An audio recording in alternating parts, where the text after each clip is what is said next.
Welcome to the Jenna Ellis Show, sponsored by Legacy Precious Metals. There has never been a better time to invest in precious metals. Visit LegacyPMInvestments.com. That's LegacyPMInvestments.com.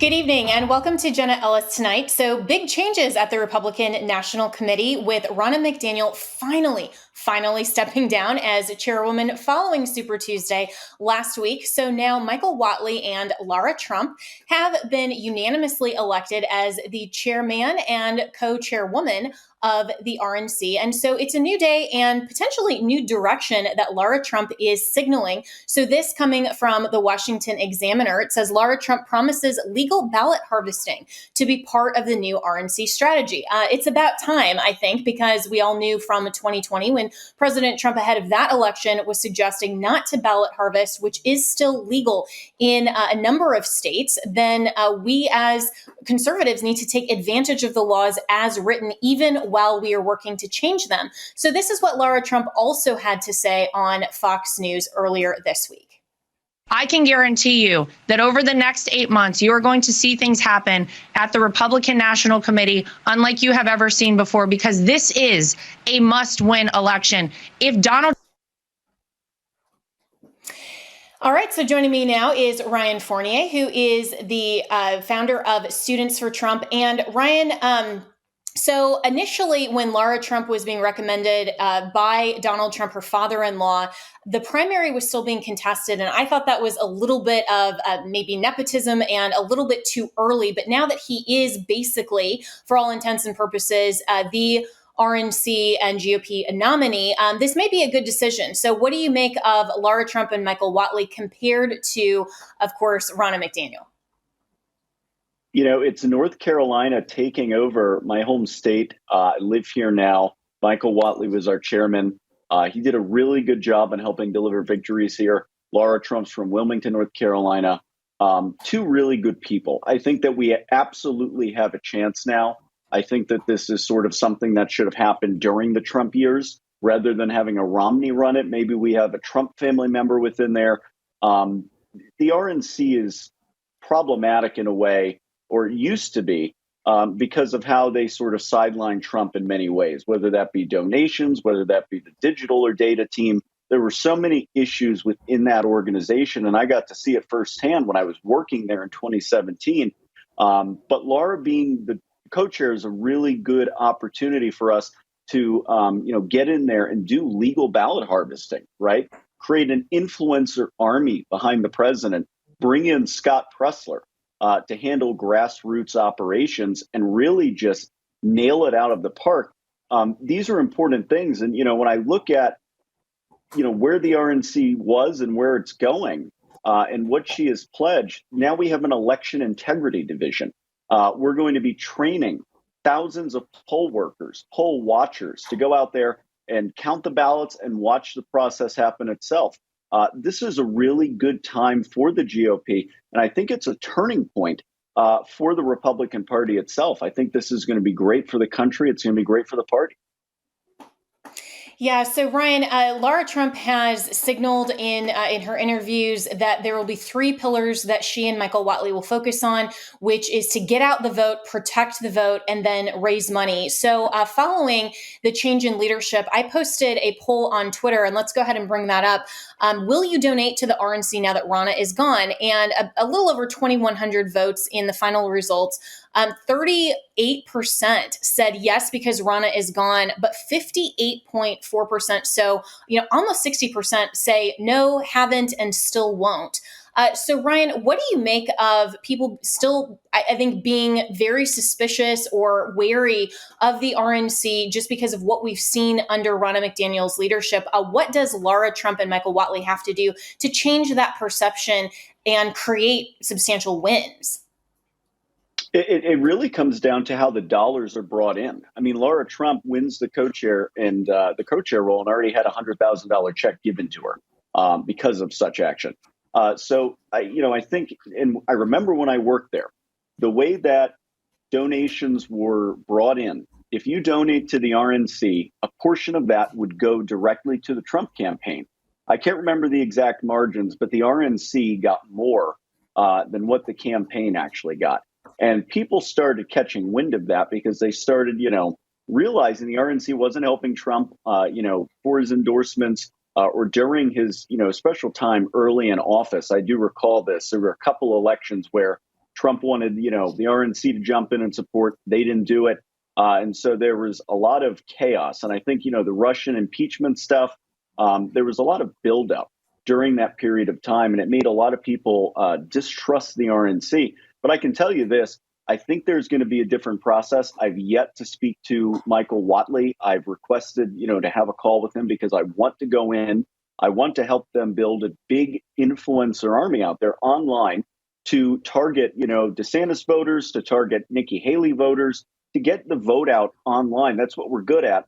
And influencers are going to play a very big role in this cycle, I think, more so even than they did in 2020. So that's my goal here. I want to get in there. I want to help, and we got to change the perception. Whether it be people want to donate directly to the campaign or they want to do it to the RNC and they're knowing that money is going to go towards election integrity and fighting for Donald J. Trump. Those are critical things that they have to change, that the party has to change, because you're right. The perception is out there. And, your poll. Yeah. So Brian, what about transparency and accountability? Because I know that was a key piece of why people, and especially donors and small dollar donors, became very wary of the RNC, especially when we saw the reports of how the money was being spent on, limousines and flower arrangements. And yet there was, I think it was somewhere in the neighborhood of $350 million that was donated on the heels of the 2020 election for election integrity. That really still hasn't been accounted for. So I'm hopeful personally that Lara and Michael will have some transparency and let the voters know and donors know exactly what happened. No, 100%. And, I want to know who paid for Ronna McDaniel's face job. One little thing that, is sort of on, the down low that nobody knows about is, the party went to her and said, you need to do this because it's going to be more attractive to donors. And I thought that was the craziest thing. You've got to change your face and all this to be more appealing to donors. But this was stuff that I've been told from some of my people on the inside. And it kind of scared me. Well, Brian Fournier, we got to leave it there. And really appreciate it. I think you are right that the RNC historically has wasted a lot of money. And so I'm hopeful that there will be accountability, transparency, but even more, I hope that there will be wins. We'll be right back with more here on Jenna Ellis Tonight. Throughout history, there are clear moments that define our nation's path, and now you can own a piece of that history. I'm thrilled to announce the official Newt Gingrich contract with America Coin from our friends at Legacy Precious Metals in partnership with Speaker Gingrich. This limited edition 1 ounce 99.99% silver coin commemorates the historic victory in 1994 when the Republican Party, under Speaker Gingrich's guidance, took control of Congress.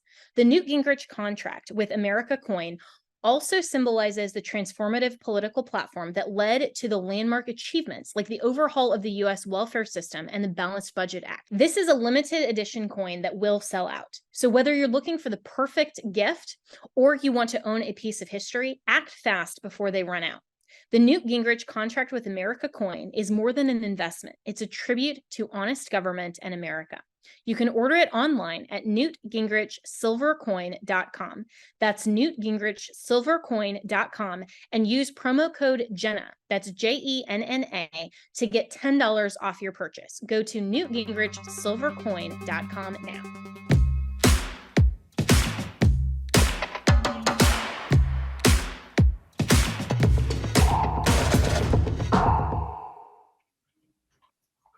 So even even with all of the new changes at the RNC, the question of unity still remains. Can Donald Trump, as now the presumptive GOP nominee, unite with voters in the Republican base that were still very skeptical of his candidacy, and even those that maybe are independent? Interestingly, our friend Steve Deace over at Blaze TV had an interview with Paul Alexander, who works for Tulsi Gabbard. So, of course, Democrats that are now independents, who had a really, really interesting commentary on the perception of conservatism under Donald Trump. So watch this. Paul, as the guest, you go first.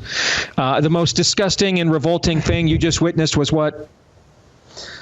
Well, you said at the top of the hour that I was backed by popular demand. I think this might be the last time that happens, but I actually want to make a more macro commentary on these montages. So I've got a really bold take for you this week, Steve. I genuinely believe Joe Biden getting reelected will actually be better for the long-term health of the conservative movement than if Trump wins this November. And I did say the conservative movement and not MAGA because I do believe they are different. But I have been thinking about what issues are most often featured in these montages, and whether it's introducing children to transgenderism and critical race theory, or the fallout from COVID and the lack of accountability for big pharma, or the declining influence and credibility of the church in America. All of these things either took their initial foothold or dramatically accelerated because Trump has provided the most effective smokescreen imaginable for the excesses of the far left. And to me, it's laughable when I hear his supporters claiming he's exposing all of this and Americans are finally waking up, because in reality, he created the diversion that allowed this to flourish in the first place. And I know his supporters like to be dismissive and reduce his detractors to people just complaining about mean tweets, but if you step back and honestly assess the situation, his complete lack of impulse control, messaging discipline, and any actual knowledge of how the mechanics of government work, he was the best thing that could ever happen for the far left. Aside from the Paul Ryan tax reform, nearly everything he accomplished domestically that was seen as a conservative victory was done through executive action, and it was immediately overturned as soon as Biden took office. He was constantly distracted and consumed with petty grievances, lashing out, settling scores, creating controversies, and because of this, his crude and vulgar style for the apolitical, the suburban moderates, the politically disengaged, anything seen as opposition to him was immediately given some benefit of the doubt, or even seen as being righteous. When he attempted to act on cultural war issues, the transgender military ban or the Muslim ban, both of which, for the record, I disagreed with, but when he attempted to do these things, he was so grossly underprepared and ill-advised to actually execute on them that they immediately fell apart. And because this isn't a Ron DeSantis who is well-studied and thoughtful in how he carries out a plan, it's just impulsive, half-baked, haphazard nonsense that goes nowhere and creates sympathy for his opposition. And there is such a culture of cowardice among the rank-and-file GOP who are just terrified of him and desperate for his endorsement that basic principles of conservatism don't even matter anymore. Spending, the debt, entitlement reform. Trump wants to ignore them, so we'll ignore them. He wants to throw pro-lifers under the bus and blame them for the midterm losses of stellar candidates like Mehmet Oz and Herschel Walker. I guess that's fine too. His movement will never be called to galvanize and hold Big Pharma accountable because Trump says Operation Warp Speed was one of his greatest accomplishments, and we cannot threaten Trump's fragile ego, Steve. And why would the church, which many rightly or wrongly see as a conservative institution, remain credible in terms of its moral leadership when the conservative cultural movement is led by a man who is a known pathological liar, who cheats on his wife with porn stars and claims he has never asked God for forgiveness? How can conservatism thrive under those conditions, Steve? So I really do think the longer Trump remains the leader of this movement, the easier it will remain for you, what you call the cultural rot, to continue unopposed. And I do think Biden winning re-election will force conservatives to finally turn the page on Trump and hopefully rediscover some actual principles rather than just this unwavering allegiance to a man who believes in nothing other than himself. Wow, what a rant. Well, joining me now is Robert Salvador, who is the CEO of a tech company in Florida and was also a Ron DeSantis advisor and endorsed him during the primary. So, Rob, your initial response to this rant, is Paul Alexander right? Well, I think there's a lot of things that were said there. Certainly, there's issues that many of us have called out, that many have known about, Donald Trump for a long time, that he is right about. I think, a lot of it has to do with just we're so polarized at this point that the media, the way things are portrayed on social media, kind of force these narratives to become so big where the man becomes a lot more important than the policy. You saw that with Ron DeSantis, and you even see that, on the other side with Joe Biden. Of course, you see it with Trump. So I think on some of the issues, he's absolutely right. Trump went in there and didn't have a good understanding, a good grasp of governance and how to use the legal levers to get these things done.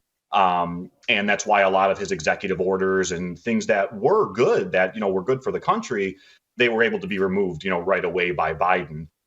Some of the personal things that he mentioned, definitely true. We know that. I think what I'm hoping is that we start to focus more on the issues as a party, and start drawing our attention and what we do to those issues and away from people and personalities. I know that's very difficult. And I think, Donald Trump came at a time where many were looking for change. I don't want to say that things were not much better for a good amount of the time he was president, because, that wouldn't be fair either. Things were better. But at the end of the day, we're kind of stuck in a situation where, Republican conservative voters have a tough choice right now. It's, do you support, the party and, someone who we definitely think is better than Joe Biden, or do you take that route, as that gentleman alluded to, saying, hey, maybe it's better if Trump doesn't kind of recoalesce his power. And one of the things you see now in modern elections, at least the last few cycles or presidential cycles, is the top of the ballot tends to be different than down ballot. So if you have a Republican president win, you usually see gains for the Democrats in Congress and vice versa. So there is that to think about. If Trump does win or lose at the top of the ballot, what does that do for the middle of the ballot and down ballot? So unfortunately, there's just a lot to especially in the think midterms. about. Yeah, there's a lot to unpack here, and we're running up against a hard break. But Rob Salvador, there's so much more to talk about here. And I think this is the critical question for conservative voters. And even as I contemplated, okay, now that Donald Trump is the nominee, when I didn't initially support him, what are conservatives to do? So we're going to be right back with more analysis with Rob Salvador right after this.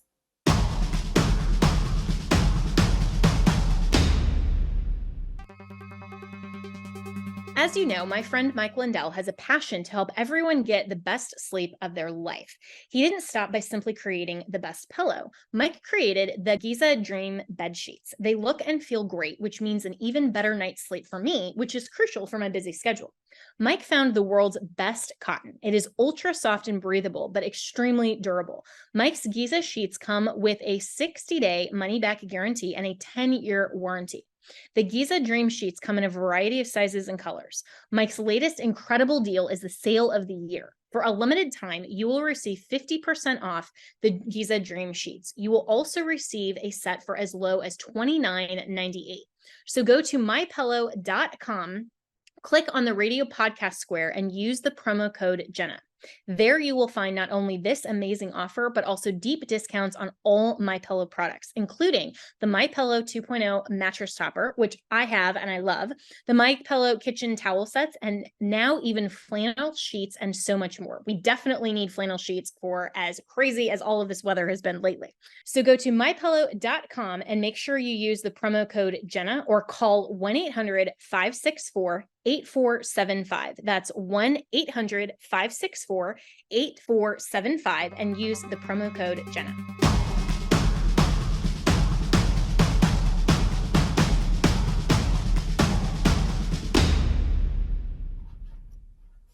Well, we're talking about the ultimate question of unity. Now that Donald Trump is, for all intents and purposes, the GOP nominee, what should conservatives, not just MAGA or these kind of cult personality followers of Donald Trump, or even the haters of Donald Trump, like David French, who now is suggesting that Tulsi Gabbard and Nikki Haley voters should vote for Biden. I mean, is that really what conservatives should be doing? Say, okay, well, just because we don't like the mean tweets or whatever it is we don't like about Trump's personality, now we should vote for the Confederate confirmed Marxist.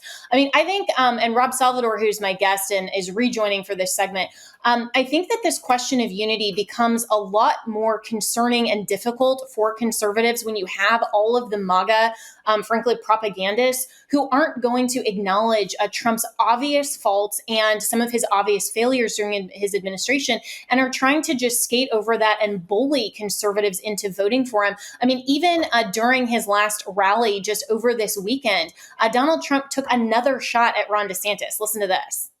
I'd love to come over and make amends. You know, I've always felt you were the best candidate. I think you're fantastic. You know, people that were with the sanctimonious, they were with other people. Well, I'm not going to use that name anymore. It's not respectful. Let's call him Ron DeSantis. People. I mean, is that really helping, Rob? No, it doesn't help at all. I mean, whether or not Trump or anyone around him likes it, Ron DeSantis is one of the most popular and the most powerful conservative governors and politicians in the country. And that is going to be the case for the future, regardless of what a small segment of maybe people online who are mad at him might think. And so, no, that's not helpful at all. I really do hope Donald Trump kind of tones down that rhetoric. People around him tell him, hey, you need your base before you need anyone else. And again, Ron DeSantis is very popular. Many of us, like myself, remember our lives being changed by Ron DeSantis in Florida, leading us out of one of the worst times this country has ever had. So Trump should not be doing that. In that particular clip, as much as I will defend Ron DeSantis, to the end, it kind of just sounded like, Trump's getting older. He's not what he once was. It kind of just sounded like he forgot he's not supposed to be using that nickname because he's used it so much. So it almost sounds like you see on the issues, Trump looks like he's at least trying to bring everyone towards the issues. You've seen a lot less of that nasty rhetoric, I feel like, at least the past month. But again, if he can't control himself in speeches like that, we're going to have a major problem, and many people aren't going to show up for him. And even if it's only a small, 5 or 10% of the party, again, if you don't have your base, the persuadables don't matter. Yeah, 100%. And the ultimate question, I think, of course, just like in any election, and we all considered this as conservatives in 2016, when a lot of us, myself included, didn't have Donald Trump as our first preference for the primary, but then he became the nominee. Was he better than Hillary Clinton? And absolutely, yes, we saw that in the 4 years of his administration. So this is what I responded to that particular clip on social media. And I'd love to get your reaction, Rob. I said this. I agree with this take generally, what Paul Alexander said in terms of the guest criticism. This is why I supported DeSantis in the primary, and not only from a quote, not again Trump, but from a pro DeSantis position. I think that's important to clarify. But now that Trump will be the nominee, I don't agree with the proposed best solution here. Yes, MAGA isn't really conservative. Yes, conservatives need to be able to stand up for our values against Trump when we disagree. Yes, the left tried to use Trump as a smokescreen to accelerate leftism, but the left is going to try to accelerate Marxism regardless of who wins in the White House in November. Why would we let the left accelerate Marxism with their hands on the levers of power, not just to quote unquote get MAGA? If Marxism accelerated under Trump, it has thrived under Biden everywhere except Florida. Why? Well, and I think you already responded to that. But then I said, I think we need to stop the left from winning the White House, but we need to make the White House less important by focusing on Congress and also and especially state sovereignty. Do what Ron DeSantis has done for Florida, but in more states across America, like Iowa, Alabama, Texas is finally starting to recognize this. This election has to be about every single race, the states, and the Constitution, not just the White House. But is it possible to focus on all of the down ballot when Trump is endorsing a lot of these so-called America First candidates? I mean, even like Kari Lake, for example, that clearly aren't conservatives and that people just don't want to vote for. Yeah, I mean, I think your take was spot on. So one is we do need to move away from just obsessing over the top of the ballot because, we are seeing the rise of the states. And I think we're going to see that much more over the next decade. States exercising their power like you see DeSantis doing in Florida, like you see Texas now doing with the border. So I do think that's promising.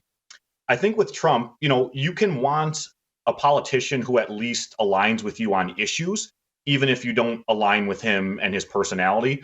I think either way, the Trump movement is getting weaker and weaker. I mean, you can already look down ballot, what you just saw in the governor's race in Kentucky, Kerry Lake the first time, Blake Masters last cycle. I mean, again, it's clear that the MAGA movement itself, that is Donald Trump over everything, is losing steam. And so part of, kind of to your point, while I haven't decided what I'm going to do yet, I have moved away from, directly attacking Trump as much because, to your point, Biden is the worst thing for this country right now. And there is a scenario which is, okay, if Biden does get reelected, he starts putting structural changes in place, which is already happening. Look at the border. But he starts putting other structural changes in place that can't be undone or that make it more difficult for Republicans to win elections. That, to me, is the risk in just fully going, hey, let Trump not succeed at the top of the ballot. Again, if we can make it about issues, that's better. Like, we all align on the border. We all align on the economy. If we can focus on that and less on what Trump is blabbering about, and I hope Trump stops blabbering about things himself, let that basement campaign run. We're already there. Let's do Trump basement campaign versus Biden basement campaign so that we can control our message. So at the end of the day, Republicans need to win as much as possible. I think we are seeing a separation between like MAGA itself. So hopefully it doesn't hurt us too far down ballot is my point.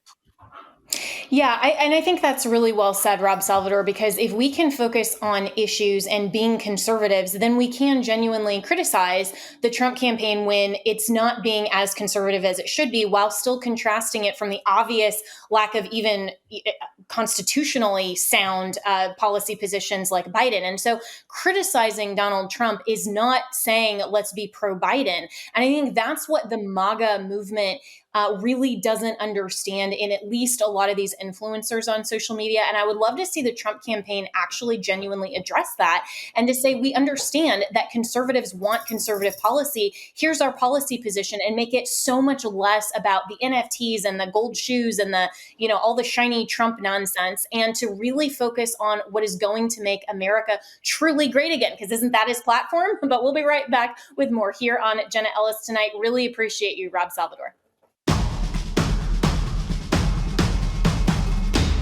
Throughout history, there are clear moments that define our nation's path, and now you can own a piece of that history. I'm thrilled to announce the official Newt Gingrich contract with America coin from our friends at Legacy Precious Metals in partnership with Speaker Gingrich. This limited edition 1 ounce 99.99% silver coin commemorates the historic victory in 1994 when the Republican Party, under Speaker Gingrich's guidance, took control of Congress. The Newt Gingrich contract with America coin also symbolizes the transformative political platform that led to the landmark achievements like the overhaul of the U.S. welfare system and the Balanced Budget Act. This is a limited edition coin that will sell out. So whether you're looking for the perfect gift or you want to own a piece of history, act fast before they run out. The Newt Gingrich contract with America coin is more than an investment. It's a tribute to honest government and America. You can order it online at newtgingrichsilvercoin.com. That's newtgingrichsilvercoin.com, and use promo code Jenna, that's JENNA, to get $10 off your purchase. Go to newtgingrichsilvercoin.com now.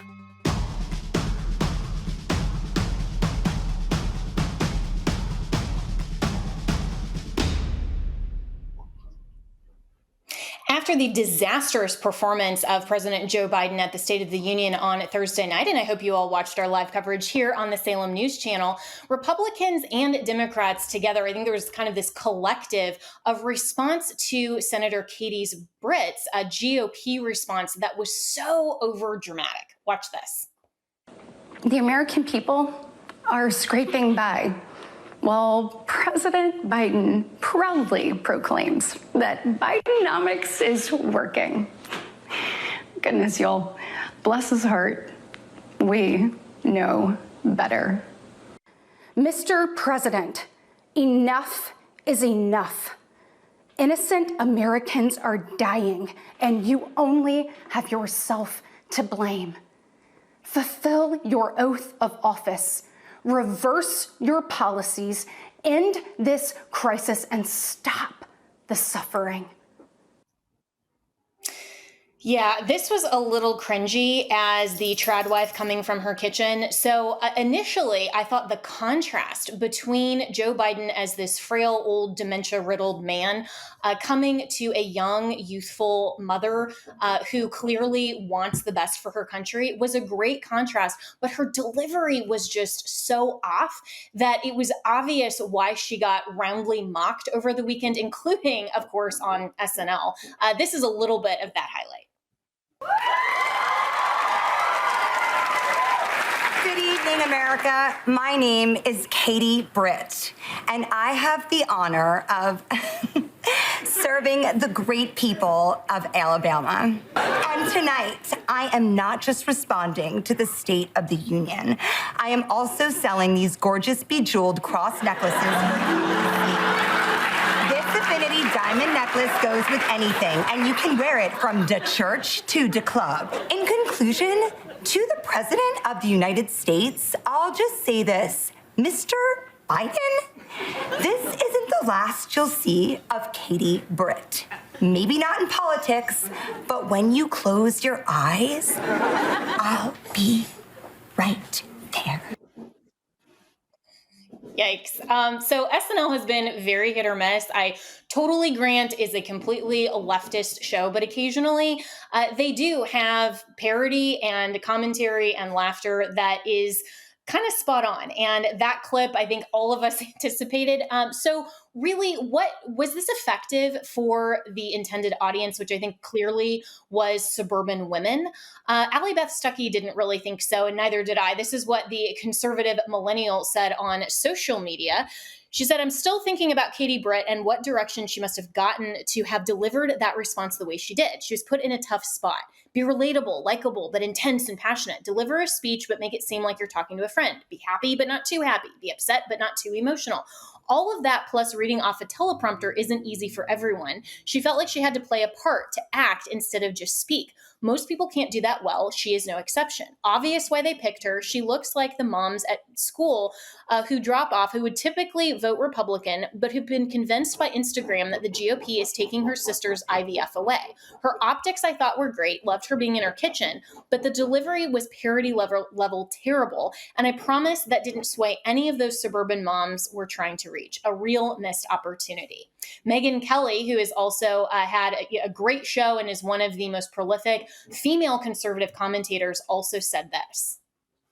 The Republicans had an opportunity here to put their best foot forward and just sound normal. That's it. Don't shout, say normal things, and speak to regular Americans about what's real. And they blew it, as they do almost all the time in these State of the Union responses. They put up rising star in the Republican Party, Katie Britt, who is a senator from the state of Alabama and a Republican, as I said. And I don't know what the F I saw. I agree with the people saying she looked like she was auditioning for a show on Lifetime.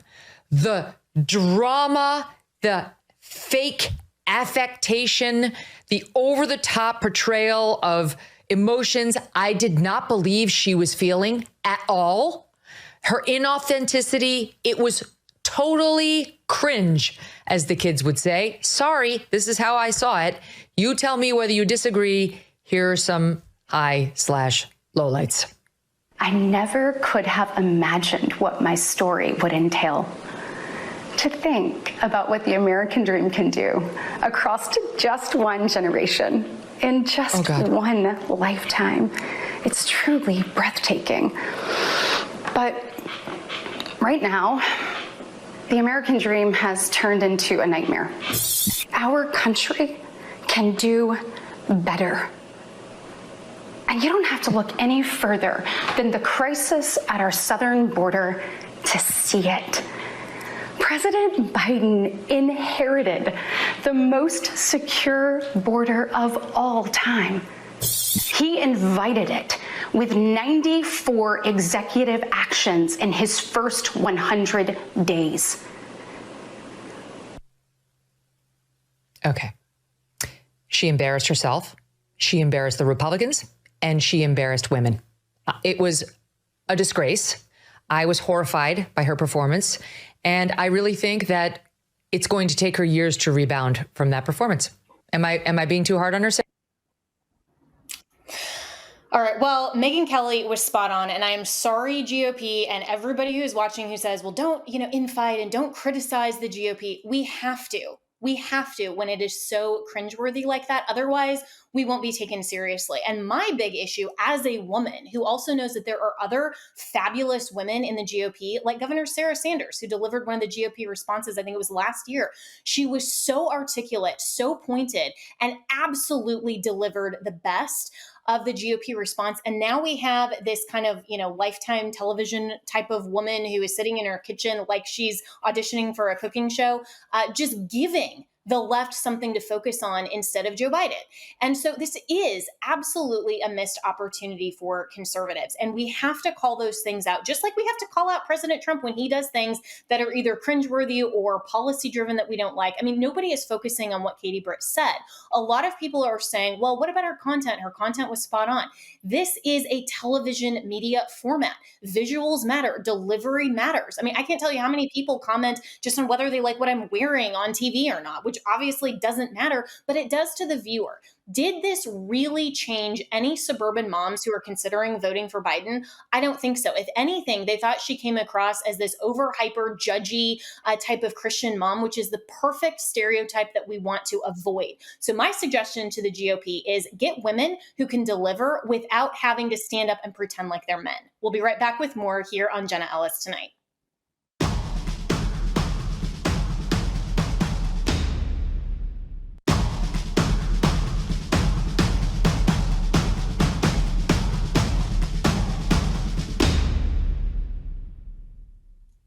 Well, if you intentionally missed it like I did last night, the Academy Awards, known as the Oscars, did air on ABC last night, and it was just yet another parade of debauchery, including John Cena, who is a pro wrestler now turned actor, walking across the stage in some kind of streaking humiliation ritual with a very, very conveniently placed envelope. Watch this if you dare.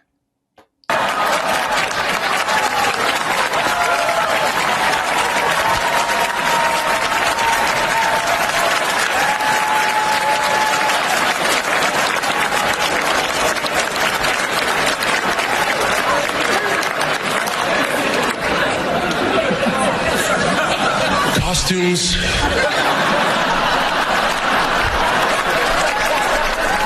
They are so important. Maybe the most important thing there is. I can't open the envelope without The nominees for Best Costume Design are... Joining me now is Pedro Gonzalez, who is a writer for Chronicles Magazine and has his own Substack. And Pedro, I am so sorry that you were the one that had to join me tonight talking about the naked men on stage as if that's some kind of humorous thing from Hollywood. But this is just standard fare from the leftists to have, people who are dressing up and dancing looking like devils or literal naked men walking across the stage. I mean, a lot of the response from this suggested that this was more of a humiliation ritual for John Cena than it was anything else. But what was your take? Well, Jenna, thanks for having me, and I accept your apology. My take is that I'm completely checked out of pop culture, and I am reminded of why that is after seeing stuff like this. It's not really that it's shocking, because it's not. I mean, honestly, this is remarkably tame. This is conservative for Hollywood compared to some of the other things they do. But when I was thinking about how to talk about something I don't care about with the Academy Awards, I actually was reminded of the fact that some of the biggest names in Hollywood used to be staunch Republicans. Jack Warner, the driving force behind Warner Bros. Studios, was not only a staunch Republican, he was an anti-communist. Louis B. Mayer, one of the founders of MGM, also another big studio, was also a staunch Republican.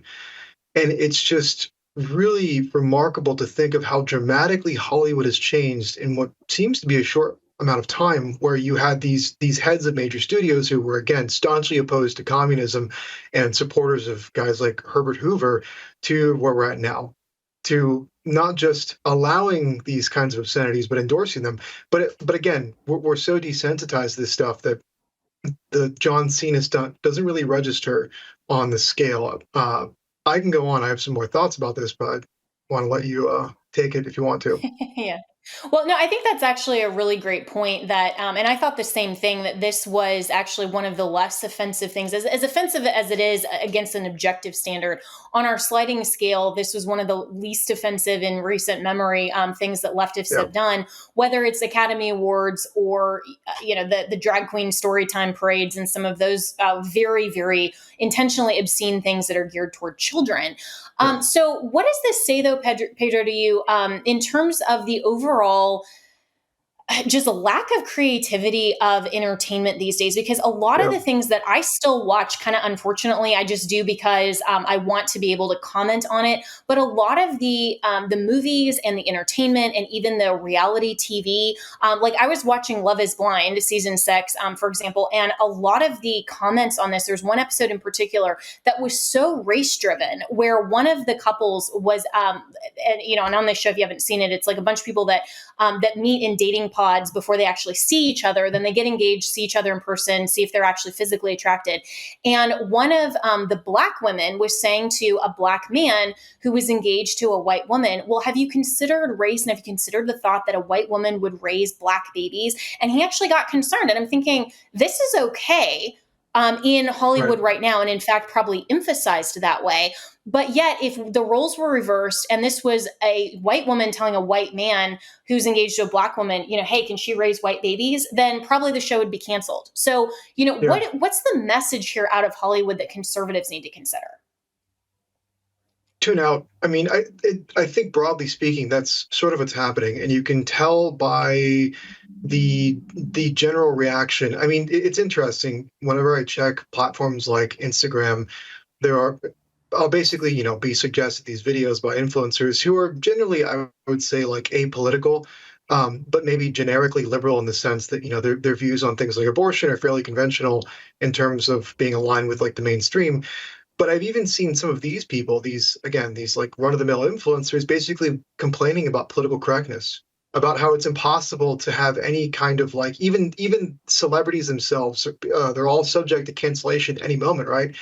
Well, even some, again, like fairly, I don't know what you want to call them, moderate liberals are basically eye-rolling at this stuff. At the kind of thing that you just talked about, but also more broadly, this culture of kind of the hall monitor, the person that is always sort of telling you how to live and what to say and what to think, which is ultimately what the tastemakers are doing, right? The people that create culture, if you can call pop culture that today.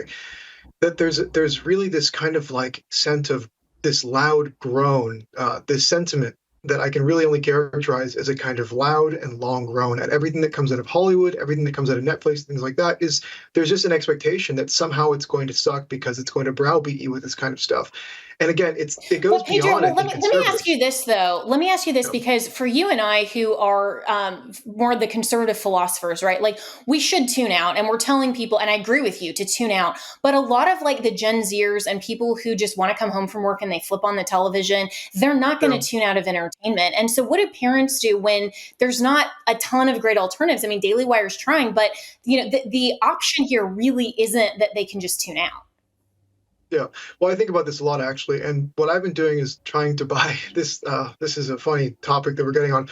I've been buying a lot of like old movies from my childhood that I remember as being, basically wholesome, all things considered, and keeping trying to get physical copies of those for my kids to share those, and basically actually kind of trying to assess, what parts of the culture are basically safe to share with my family. And honestly, more than anything else, it's been books, like physical books that I've been stockpiling in my home, like water and ammunition, but they're less expensive books.